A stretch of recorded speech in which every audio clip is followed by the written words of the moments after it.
안녕하십니까? 부속교회 최충기 목사입니다. 먼저 하나님 말씀 에스겔서 2장 7절 말씀입니다. 그들은 심히 패역한 자라. 그리 듣든지 아니 듣든지 너는 내 말로 구할지어다. 지하철역 보수공사를 하고 있는 장소에 한 남자가 서 있었습니다. 작업을 하는 인부들은 다칠 수도 있으나 공사 현장에서 조금 떨어진 곳으로 이동하라고 주의를 주었지만 남자는 오히려 자신의 권리를 주장했습니다. 당신들이 전선했습니까?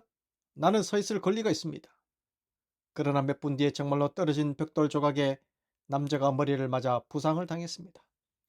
남자는 손해배상을 청구했지만 인부들은 주의를 주었다며 배상을 거절했고, 남자는 변호사를 선임해서 법정으로 이 사건을 끌고 갔습니다. 사건의 정황을 파악한 판사는 다음과 같은 판결을 내렸습니다. 건축회사가 억지로 사람을 길에서 비키게 할 수는 없습니다. 길에서 서 있을 권리가 있다는 남자의 주장은 타당합니다. 그러나 회사에서는 사전에 위험을 공지하는 의무를 다했으므로 이 시점에서 부상을 당할 권리 역시 남자에게 있다고 볼 수 있습니다. 회사는 책임을 다했기 때문에 배상의 여지가 없습니다. 타인에게 강요를 해서는 안 되지만 깨달은 것을 전하고 경고하는 의무는 다해야 합니다. 하나님께서 주시는 경고의 표시를 무시하여 오는 책임은 우리에게 있음을 이해하는 지혜로운 성도가 되십시오. 반드시 창대하게 될 것입니다.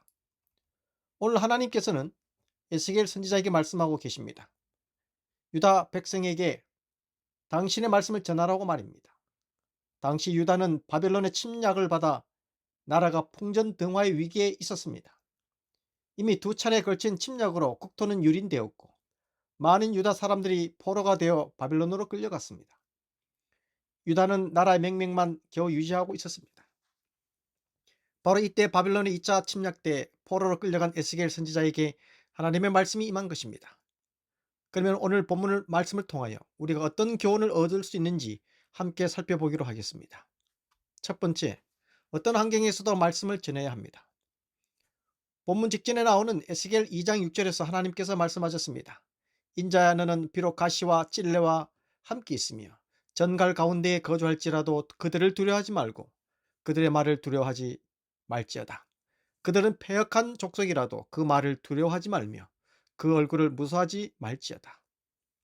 그러니까 가시와 찔레가 함께 있어 고통과 고난으로 가득한 상황에 있더라도 두려워하지 말라고 하십니다. 정갈들이 득실거리며 사람들을 해치는 상황에서도 두려워하지 말라고 하십니다. 유다 백성이 패역한 자들이라 하더라도 그들을 두려워하거나 무서워하지 말라고 하십니다. 여러분, 하나님의 말씀을 전할 때 많은 고난을 겪을 수 있습니다. 위대한 사도 바울을 보십시오. 얼마나 견디기 힘든 고난을 받았습니까? 옥에도 갇히고 매도 수없이 맞았습니다. 바다에서 배가 부서져 죽을 고비도 많이 넘겼습니다. 또로 굶주리고 헐벗었으며 추위와도 싸워야 했습니다. 강도나 이방인의 위협도 견뎌야 했고 더욱이 동족인 이스라엘 사람들의 핍박은 더욱 참기 힘든 고통이었습니다. 그야말로 가시와 찔레로 뒤덮인 고통의 길이었습니다. 또한 말씀을 전할 때 악한 세력들이 가만히 있지 않습니다. 마치 정갈처럼 독을 머금고 끊임없이 공격합니다. 조롱하고 비방하고 핍박합니다.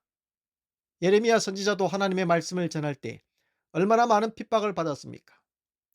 동족을 배신했다는 비난을 받았고 옥에도 여러 번 갇혔습니다. 심지어 그의 목숨을 노리는 사람들도 많아서 죽을 고비도 많이 넘겼습니다. 그런데 하나님께서는 두려워하지 말고 하나님의 말씀을 전하라고 하십니다. 우리는 말만 들어도 두렵고 살이 떨리는 상황인데 무서워하지 말라고 하십니다. 왜 그렇게 말씀하셨을까요? 바로 하나님께서 함께 하시기 때문입니다. 전지전능하신 하나님께서 함께 하셔서 어떤 고난과 역경도 이길 힘을 주시기 때문입니다. 어떤 악한 세력도 능히 물리칠 능력을 주시기 때문입니다. 우리가 말씀을 전할 때 우리는 혼자가 아닙니다. 하나님께서 함께 하십니다. 하나님께서 우리의 울타리가 되어주시고 보호자가 되어주시고 인도자가 되어주십니다. 그래서 우리가 넘어지지 않도록 해를 입지 않도록 지켜주시고 보호해 주시고 인도해 주십니다. 고난과 악한 세력을 이길 수 있는 힘과 용기를 주십니다. 그러니 하나님을 믿고 두려워하지 말라는 것입니다. 그리고 우리가 잠시 받는 이 고난은 장차 받을 영광과 비교할 수 없습니다.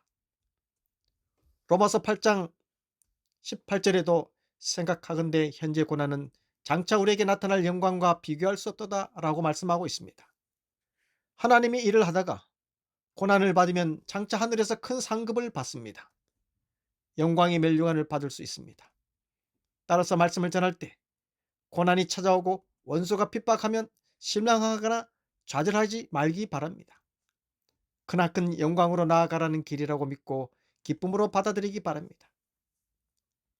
두 번째는 듣든지 아니 듣든지 말씀을 전해야 합니다. 하나님께서는 에스겔 선지자에게 말씀을 전하라고 하셨습니다. 그런데 누구에게 전하라고 하셨습니까? 바로 패역한 유다 사람들입니다.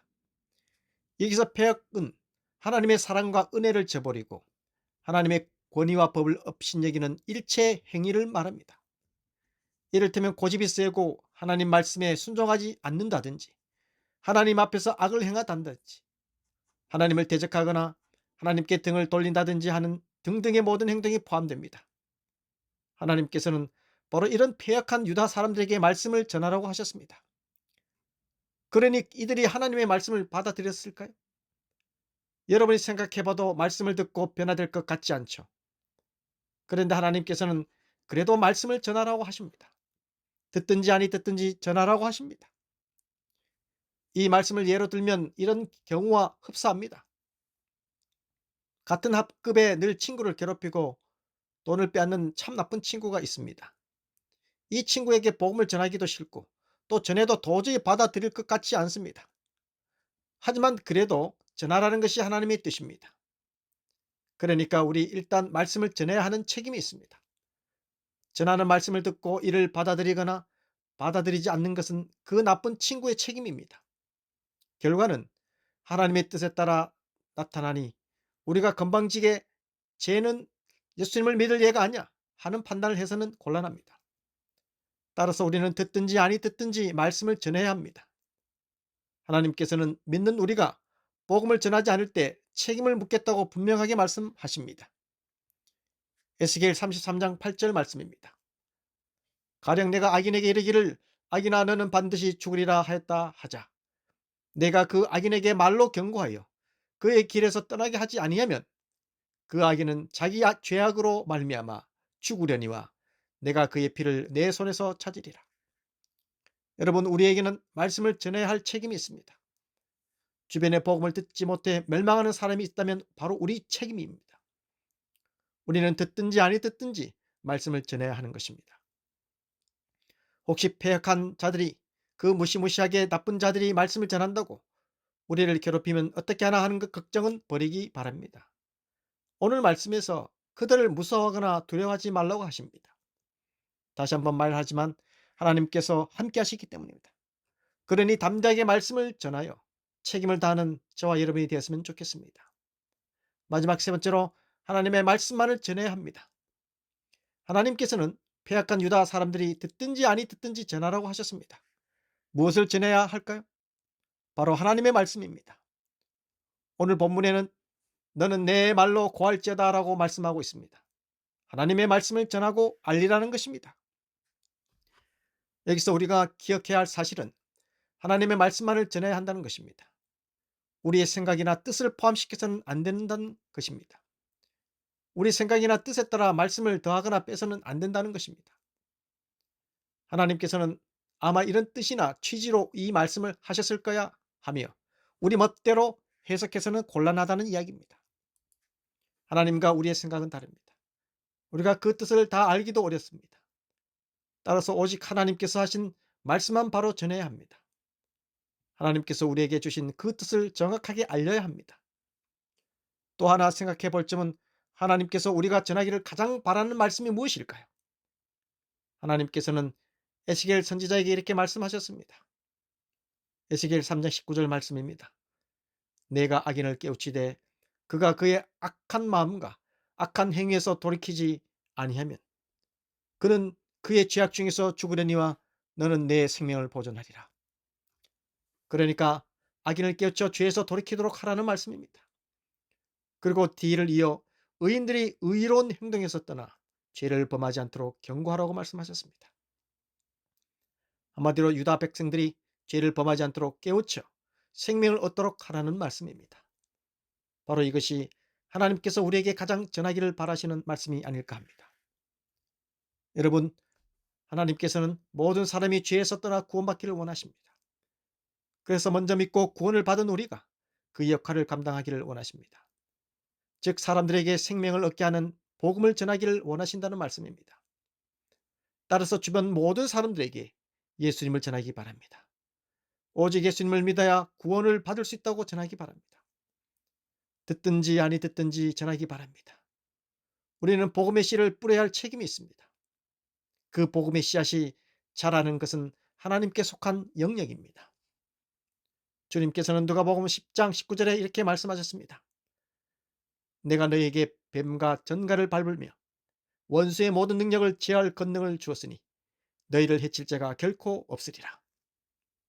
그러니까 주님의 일을 하는 사람, 특히 복음을 전하는 사람에게는 주님께서 함께 하십니다. 그리고 세상이 감당할 수 없는 큰 힘과 능력을 부어주십니다. 따라서 담대하게 세상을 향하여 복음을 전하고 선포할 수 있는 여러분 모두가 되시길 바라며 말씀을 마치겠습니다.